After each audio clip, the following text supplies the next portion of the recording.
Pai, do Filho e do Espírito Santo. Amém. Louvado seja nosso Senhor Jesus Cristo. Sempre seja louvado. Podem sentar.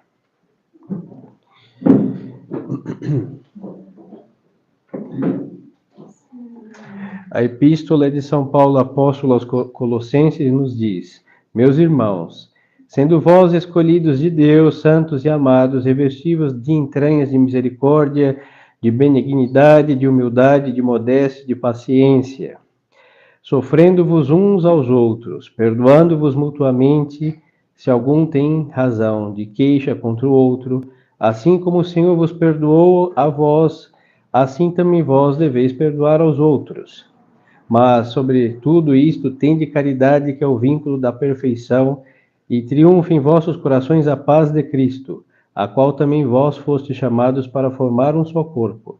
E sede agradecidos.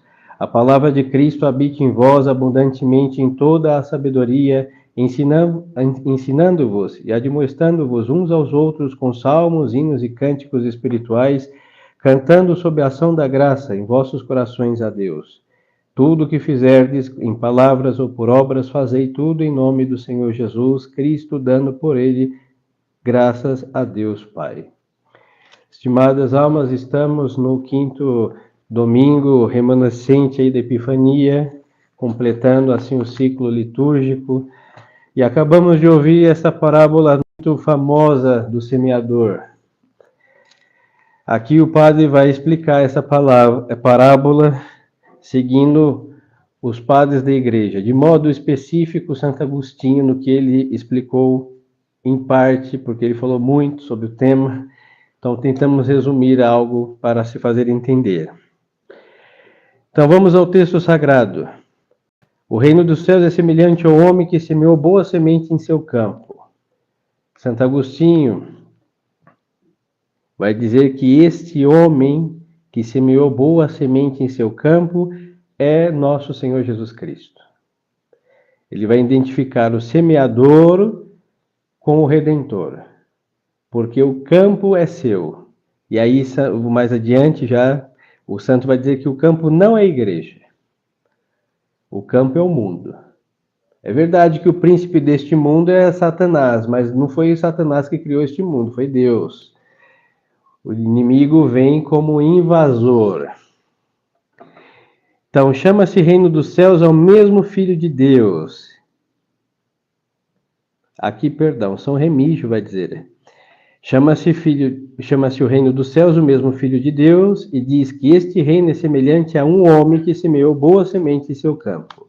Aí segue, de fato, o Reino dos Céus pode-se entender a igreja, sim, como o corpo místico de Cristo, e é ele que congrega e agrega os membros, as almas deste corpo. Então, a boa semente que nosso Senhor semeia são as boas almas, aqueles escolhidos que estarão no reino dos céus. Deus criou tudo e viu que tudo era bom. Tudo que Deus fez, bom. Então, na obra de Deus, o mal veio por acidente, mas não partiu das mãos de Deus. Houve uma falha nos seres livres, nos anjos, aí viraram demônios. Nos homens viraram pecadores, mas nem anjos e nem homens saíram desmantelados da mão de Deus. Então, tudo que Deus criou foi bom, a boa semente Deus plantou. Tudo que ele criou, excelente. Agora, falando da igreja, nosso Senhor, ele planta a boa semente. Os santos, as almas virtuosas, os justos, os que querem ser, são boa semente. Então, esse semeador que semeia a semente seleta é nosso Senhor. Assim que da parte do dono do campo existe o critério de boa semente. Nosso Senhor não trabalha com mal e nem com defeituoso, nem com desmantelado, não trabalha com isso. Nosso Senhor detesta imperfeições. Então não podemos atribuir a Deus nada que seja ruim, principalmente falando do mal propriamente dito, que é o mal moral. O mal físico é um mal, mas em certo aspecto. Agora, o mal moral, o pecado, não, que é o mal por excelência, jamais procede das mãos de Deus, nosso Senhor. Então, a má semente, pecador, seja o anjo, prevaricador, seja o homem, não foi o que Deus fez. Nosso Senhor, então, ele semeia essa boa semente para que haja bons frutos, porque Deus é inteligente. Nenhum senhores homens do campo vai plantar uma semente desmantelada esperando um milagre para que produza excelentes frutos. Não, causa e efeito. A péssima semente tem tudo para nem dar frutos. Com muita sorte, uns mirrados e todos desmantelados. Como Deus busca o perfeito, é perfeito no princípio, no meio e no fim. É um discernimento de espírito que dá Santo Inácio. A ação de Deus é boa no começo, no meio e no fim. Se teve mal no princípio, não vem de Deus. Se teve mal no meio, não vem de Deus. E se teve mal no fim, não vem de Deus. Ou é do espírito humano, ou do espírito das trevas. O que é de Deus é bom no começo, no meio e no fim, sempre. Então, nosso Senhor quer que haja bons frutos. A semente encerra o potencial da planta. Isso é muito interessante. Então, se temos uma semente de uma árvore, então dentro daquela semente nós temos uma árvore em potência. Planto com luz, umidade, cada um faz o seu serviço, com anos eu tenho uma árvore. Mas eu posso dizer que a árvore está dentro da semente? Sim, em potência. Depois vai ser em ato. Quando ela crescer e desenvolver tudo que ela é capaz de dar como árvore, inclusive frutos. Então, o potencial da boa semente de Deus está posto. Os bons, as almas, os homens são capazes de ser bons e santos, inclusive. Que se tornem depois maus, vamos ver a história do joio ou da cisânia, como chama essa tradução que acabamos de ler, de recitar. Então, essa é da parte de nosso Senhor a instrução para nos mostrar que Ele escolheu, semeia boas almas, ou seja, aquele que Ele congrega bons. Mas pelo que segue da parábola, vamos ver como aparecem os maus, ou mal, ou pecado. Enquanto dormiam, diz o texto sagrado, enquanto dormiam os homens, ou seja, aqueles que deveriam cuidar do campo, veio o inimigo e semeou o joio, ou a cisânia.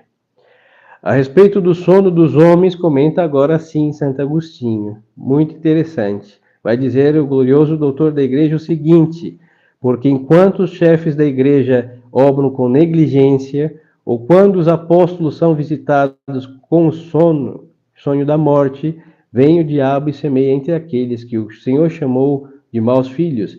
Mas se pergunta agora, são estes os hereges e os maus católicos? Aí segue o santo dizendo, porque manifestando-nos que estão semeados no meio do trigo, parece que significar que são todos de uma mesma comunhão. Porém, como na interpretação da parábola o campo não significa igreja, mas todo mundo, se compreende que se fala dos hereges que se encontram misturados neste mundo com os bons. Aí nós vemos aqui um mal moral. Herege é aquele que se separou da fé, pecou contra a fé e foi extirpado do corpo místico de Cristo pela sua heresia. E neste mundo temos hereges cismáticos, católicos bons e maus, ateus e etc. Então aqui Santo Agostinho tem toda a razão. Agora pareceriam que são bom. Vamos seguir o que diz o santo. De aqui segue ele dizendo que os que são maus, porém têm a mesma fé, são chamados de palha. Ou seja, o mau católico, mas ele tem a fé ainda. Mas é um católico de meia tigela. Por que chamado de palha? Porque é melhor do que ser palha do que ser joio.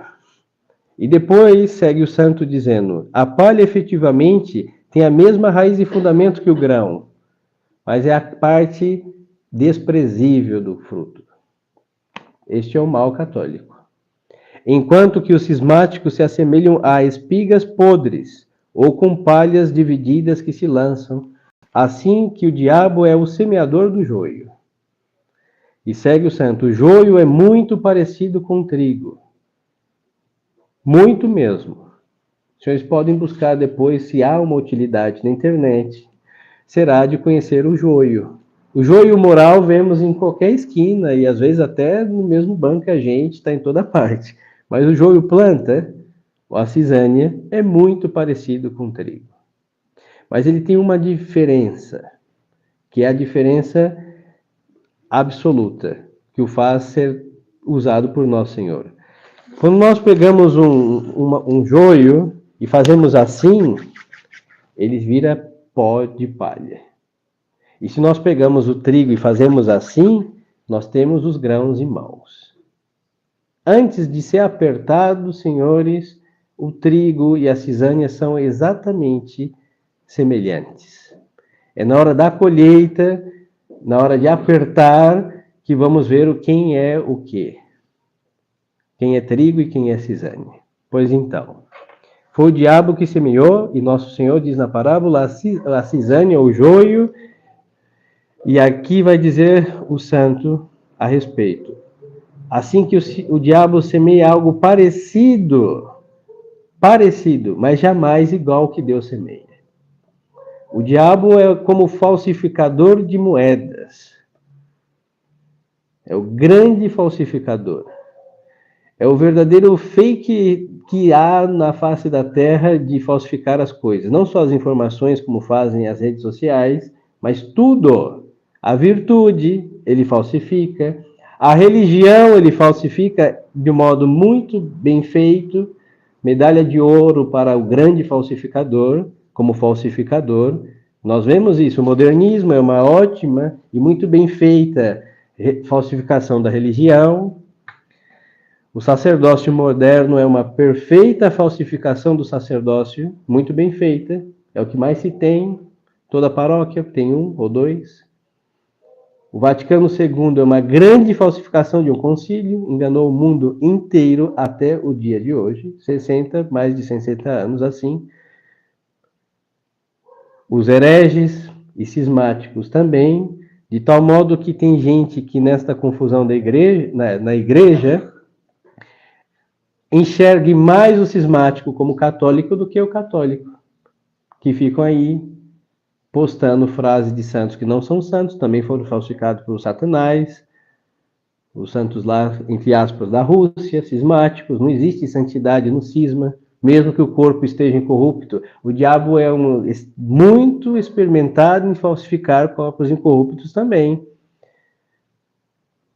Acutis, pelo amor de Deus, tanto que para nós, católicos, ficar incorrupto não é critério de santidade. Lamentem dizer isso para os senhores, que tem uma mão, um braço de santa tal e qual. Ela é santa porque foi canonizada pela igreja, mas não é porque ela está incorrupta ou ele está incorrupto que é santo, hein? No Tibete tem corpos incorruptos. Na igreja cismática ortodoxa, grega ou qualquer uma delas, autocéfalas, tem um monte de corpos incorruptos. Aí vocês vão dizer que aquele Buda é santo? Ou que o cismático herege só porque o corpo dele está fresquinho, há alguns 300 anos ele é santo? Não, o diabo, meu amigo, pode sem suar a ponta do chifre manter um corpo incorrupto, sem nenhum problema. Agora, fazer milagres, virtudes heróicas, é outra coisa que ele não consegue fazer. Aí a santidade se vê por virtudes e não por corpos incorruptos. É um grande falsificador. Mas, por outro lado, Deus mantém corpos incorruptos? Sim. Deus que estabeleceu a igreja? Sim. Então, o diabo parte.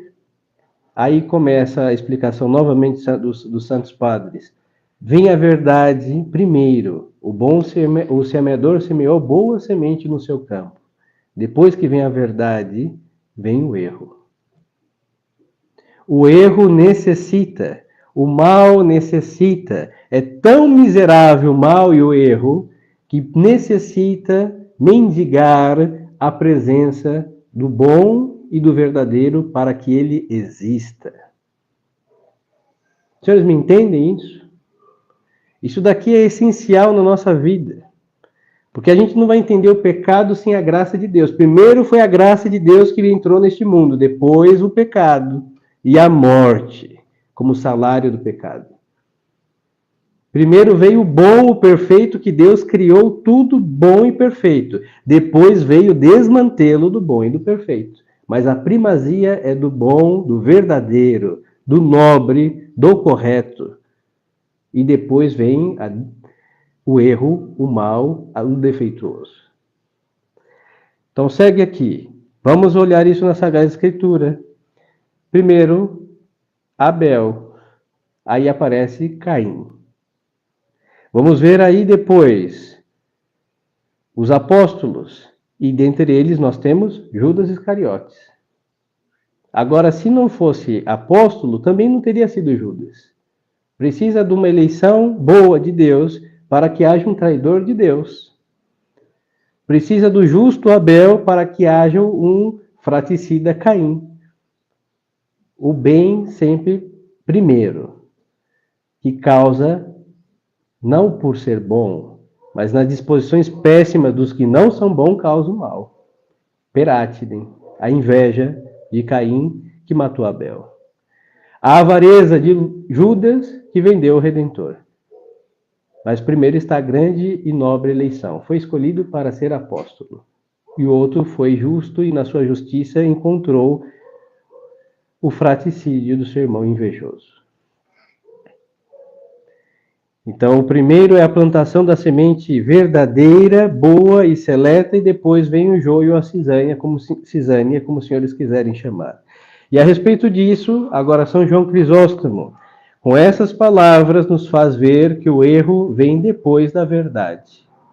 Então, confirmamos o que havíamos dito com as palavras do tão glorioso doutor da Igreja. E segue ele dizendo: coisa demonstrada pela experiência. Assim, depois dos profetas, vieram quem? Os falsos profetas. Primeiro os profetas escolhidos, mensageiros de Deus, depois os falsos profetas. Segue-lhe dizendo, depois os apóstolos, os falsos apóstolos, encabeçados por Judas e perpetuados por os falsos apóstolos. E hoje é o que mais nós temos. Uma CNBB da vida tem Judas Iscariotes por padroeiro, hein? Sim, a traição deles é a mesma, eles se vendem e mais barato do que 30 moedas. Compram as consciências. Neste Brasil houve uma grande venda de verdades católicas, hein? Naquele então a TFP, por exemplo, um parêntese histórico, escreveu um livro muito bem escrito contra a Missa Nova. Aqui, que estavam decididos a entregar um exemplar para todo sacerdote. Falo da década de 70, aproximadamente. CNBB soube, então resolveu negociar. Os senhores disseram, esses senhores infelizes, referindo a CNBB, disseram para esses TFPs, os senhores não publicam esse livro, não difundem, em troca, nós não vamos perseguir os senhores. 30 moedas de pratas em que a missa verdadeira foi vendida por uma falsa paz. Simples assim. Talvez se os padres daquele então, que era um resto do que sobraram, mesmo pós-Vaticano II, mas tiveram uma boa formação, tivessem lido esse livro, poderia ser que teriam reagido mais contra o modernismo. Mas a falsa paz foi comprada a preço de quê? Da verdadeira missa. Dos verdadeiros apóstolos, vêm os falsos apóstolos. Depois de Cristo, vai vir quem? O anticristo, que é um falso Cristo, que vai aparecer milagres, entre aspas, em realidade prodígios, paz mundial, todo mundo se abraçando e prosperidade, e depois inferno e condenação para quem seguir este infeliz, maldito que está por vir. E quando vir, espero não estar aqui, assistir este filme de terror de preferência do céu, ou do purgatório, mas o céu é melhor. Então, senhores, o mal precisa da existência do bem. E segue então aqui. Porém, o diabo, São João Crisóstomo se referindo, o diabo não se esforça em tentar a quem não imita e nem a quem entenderá seus laços, porque vê que a semente boa frutifica 100, 60 ou 30 vezes. Ou seja, a boa semente produz muitos bons frutos. E que ele não pode tirar e nem sufocar o que tem boas raízes. Então, o que acontece? O São João Crisóstomo está dizendo, o diabo ele é esperto. Ele vê que Deus botou uma boa semente e que não tem inferno que possa prejudicar essa boa semente. Não tem. Essa história dos bons, essa história dos santos, Diocleciano pôde acabar com a igreja? Não conseguiu. E, senhores, o Império Romano é muito mais poderoso do que algumas senhoras, alguns senhores, várias crianças numa catacumba. Por favor. E ele conseguiu, com seu exército, extirpar o nome de Cristo? Não conseguiu. Por quê? Boa semente. A maçonaria conseguiu destruir a igreja como eles queriam? Não. Estamos vivos e com sanidade teológica, graças a Deus. Então o diabo, sendo esperto, ele não é tão lesado como parece ser, por isso ele vale de outro engano, confundindo sua própria semente, vestindo as suas obras com cores e semelhanças, que surpreendente ao que se deixa enganar com facilidade. Por isso disse o Senhor, que o inimigo não semeia uma semente qualquer, mas o joio. Porque, repito, é parecido com o trigo. Então, Senhor, aqui também podemos fazer a mesma coisa que o inimigo. Quando nós queremos fazer um bem parecido com o bem. O nome disso é liberalismo. O liberalismo é a cisânia, o joio, que todos têm ventilador e sementes jogadas, vai nascendo por toda parte. O liberalismo religioso, que é muito simples, é se unir a qualquer bispo da diocese e baixo condições, só rezar a missa tradicional, nada mais do que isso. Liberalismo, joio. É o que mais? Política. Aqui eu vou falar, hein? Se estão de acordo comigo ou não, fica o meu sinto muito. Só isso eu posso dizer. Mas à luz do Evangelho, a política neste país, cisânia. Da direita para a esquerda, para o meio, de baixo para cima, de cabeça para baixo, seja qual for. Cisânia. Aí fala, padre, claro, o senhor é monarquista, o senhor está puxando. Não, os monarquistas que querem alguma coisa e não fazem nada, cisânia. Porque querem um rei liberal. É melhor não tê-lo. Cisânia. Infelizmente é assim. Porque é parecido, senhores, com o trigo. Mas quem semeia a cisânia? Satanás. Então, lamento lhes dizer, nós que estivemos algumas vezes nos quartéis, nós fomos levados a ser cisânia. Meia culpa, minha máxima culpa. Porque aquilo parecia ser a política correta, mas não era e não é. E não será porque o erro, intitativamente falando, errado, e só deixa de ser se ele se transformar em uma coisa correta. Ou seja, tem que se converter. Então, por isso o Senhor, diz aqui São João Crisóstomo, por isso disse o Senhor que o inimigo não semeia uma semente qualquer, mas o joio. Repito, todo bem, ele não é aparente, ele é o ser, intactivamente ele é bom. Agora, quando o mal parece com bem, mas ele entitativamente ele não é bem, bom, perfeitamente íntegro, ele é joio. É o mal, é o erro que se aproxima do que é correto. Joio. Por quê? Vamos lá. A prova de fogo. Quando esmagar, ele vai ser destruído. Se nosso Senhor aperta os nossos políticos e faz assim, o que vai sair dali? Palha, a começar do presidente, que no caso creio que até Deus usaria luvas para apertar, de tão infeliz que é esse ser. Se pega no nosso CNBB do Brasil, aperta, vai sair o quê? Palha. Se apega o liberalismo político e religioso católico, aperta e vai sair o quê? Palha. E se sair trigo, é a boa semente plantada por Deus. Se não sair nada, é um vácuo revestido de casca e dentro não tem nada, isso é joio. Isso vai ser o quê? Conclusão da parábola. Amarrado e lançado ao fogo.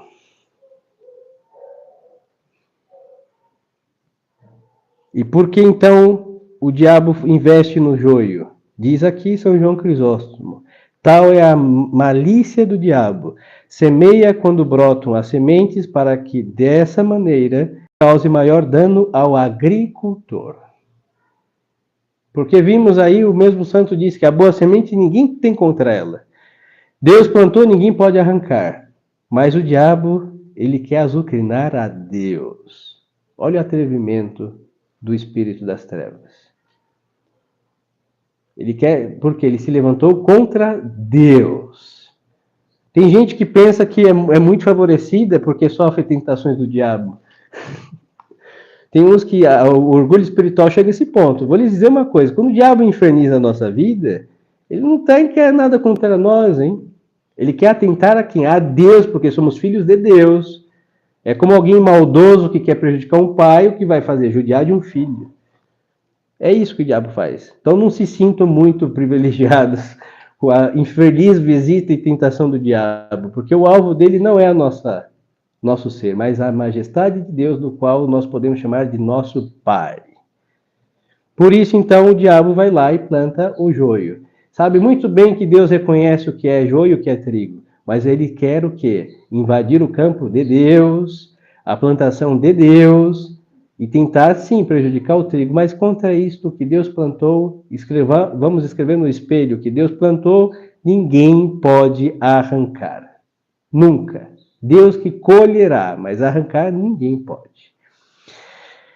Assim, estimadas almas, entendemos por que Caim, Judas, Lutero e companhia limitar existiram. Essa gente perdida e os péssimos filósofos, todo o renascimento, toda essa imoralidade apareceram. Veio a moral e depois veio a imoralidade. Veio a doutrina, depois vieram os hereges.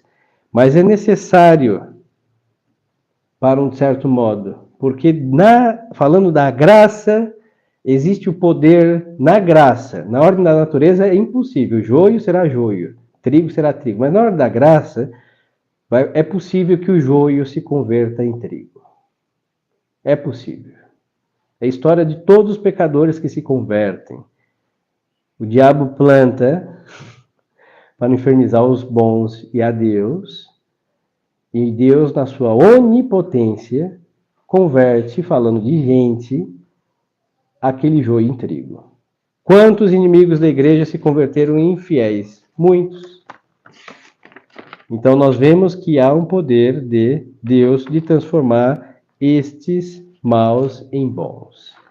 Então, senhores, por isso não podemos nos assustar que na igreja exista gente deplorável. Sim, e muitas foi o demônio que colocou. Mas que Deus, nosso Senhor, na sua paciência, vai dizer São Jerônimo, permite que estejam para que se faça tudo o que for da ordem da graça para transformá-las em joio, em trigo, de joio a trigo. Então, com isso aprendamos a sofrer os maus. O outro aspecto que vai explicar um dos outros padres vai ser o seguinte: o trigo convivendo com o joio, a cisânia, dá, pela sua nobreza, integridade, a possibilidade do outro se converter em trigo. Aí vemos o que? A bondade de Deus, que vai dar o tempo dos maus, todos, o tempo mais que suficiente de se converterem. Então nós temos que sofrer os maus por, inclusive, caridade, buscando a salvação dos maus. Isso não quer dizer que vamos cruzar nossos braços, vamos ficar bem plantadinhos, esperar que a cisânia nos sufoque. Não. Voltando e insistindo, o que Deus plantou ninguém pode prejudicar, mesmo que a abundância de cisânia ou de joio seja tal, como vemos hoje neste mundo. Os maus polulam a face da terra, e os bons são contados a dedo, mas o que Deus plantou, a quantidade de maus não pode sufocar os bons. Então temos isso presente, essa é a visão que nós devemos ter, sobrenatural, inclusive da crise na igreja. Está cheia de maus católicos, de inimigos, como dizia São Pio X. Os piores inimigos estão dentro da igreja. Bispos, padres, leigos. Tem gente que quer que a igreja se exploda, entendeu? E está à missa todo domingo, seja tradicional ou seja a missa nova. Tem gente que odeia a religião e está ali. Sim. Por quê? Quem são esses? Aquele que está na maçonaria, aquele que está no partido, sei lá qual, PSOL, PT, odeia a igreja, porque a igreja condenou isso. E o liberal também odeia a igreja, porque a igreja condenou o liberalismo. E ele não obedece. Quem não obedece à igreja não ama a igreja. Por que nós desobedecemos o Vaticano II? Porque nós o detestamos, o abominamos. Porque se nós amássemos, seríamos modernistas e teríamos que obedecê-lo. Então, quem ama a igreja, obedece à igreja. É assim que funciona. Então, senhores, como resolver isso? Vamos fazer uma cruzada? Não. Porque quem cuida do campo é o dono do campo. É o semeador. Deus não vai dar a glória para nenhum dos senhores e nem a mim de salvar o campo da plantação do inimigo. Não vai. É como se os senhores, sendo os maridos, podendo salvar suas esposas, dessem essa oportunidade a outro homem. Quem, em sã consciência, permitiria isso? Nenhum homem. Quem, podendo salvar sua esposa, será o herói das suas mulheres, pois a igreja é esposa de Cristo. Ele não vai deixar homem nenhum, por santo que seja, resolver a crise da igreja. Ele que vai resolver. Então nos toca ser o quê? Neste campo, ou joio, ou trigo. E virá o dia em que Deus vai vir colher o trigo e vai limpar o seu campo do joio. Então, senhores, essa deve ser a nossa preocupação. Que temos sido? Quem me colocou aqui? A mão de Deus, ou fui parar aqui pelo vento da vida, sem ver nisso e buscar a nobreza de alma de querer se salvar? Ou o quê? A mão de Deus, sou trigo. Se for pela mão do diabo, sou joio. Mas temos tempo de nos transformar em grãos de trigo pela graça de Deus. Então, levemos essa parábola às nossas almas, escritas em nossas consciências para um exame de vida. E o que dirá que eu sou tal ou qual? Os nossos estimados frutos. Se Deus me aperta e eu viro palha, não quero rezar, não quero mais mandamentos, não quero sacramentos, missa para quê? Deus me aperta, eu viro palha. Até agora eu tenho sido joio. Agora, se Deus me aperta e vislumbramos os grãos apertados, e no fogo isso vira pão, eu tenho sido um trigo de Deus. Que Deus nos conserve. E se for joio, que Deus nos converta. Louvado seja nosso Senhor Jesus Cristo. Em nome do Pai, do Filho e do Espírito Santo. Amém.